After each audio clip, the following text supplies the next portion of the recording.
Hi everyone, this is my week 3 discussion, and this week we will be discussing Merton's bureaucratic structure and personality, Gulick's notes on the theory of organization, and Appleby's government is different. Alright, so Merton's analysis of bureaucratic dysfunction, particularly his concept of trained incapacity, where bureaucrat skills become inadequate under changed conditions, has significant modern applications. We see this in agencies like the U.S. Postal Service, where long-time institutional practices and worker specializations have sometimes impeded adaptation to digital communication and e-commerce demands.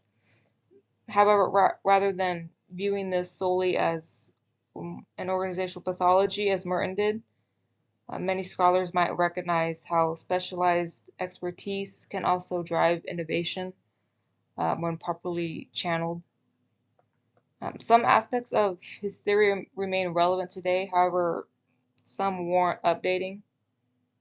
I would say his assumption of rigid bureaucratic hierarchies needs modification for network governance structures, and modern public administration often involves collaboration across agencies and sectors.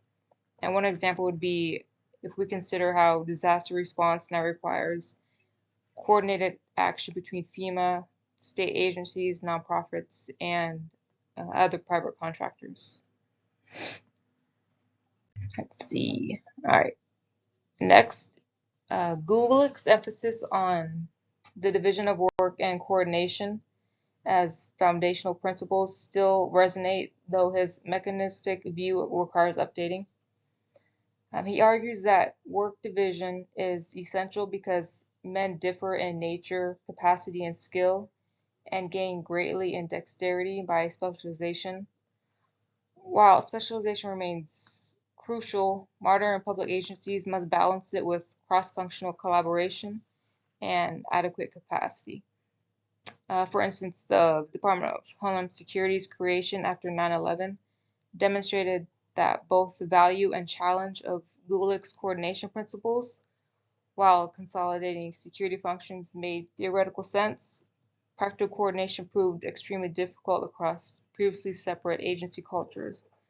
And one aspect of Gulick's theory that needs to be updated would be his emphasis on formal structures, which should be supplemented with attention to informal networks and digital coordinated mechanisms. Let's see, lastly, Appleby's core thesis that government is different from private enterprise remains powerfully relevant.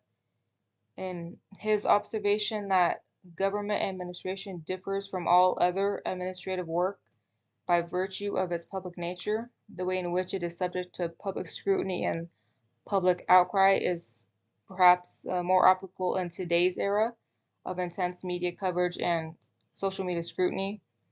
And we see this in how public agencies must navigate political pressures while delivering services.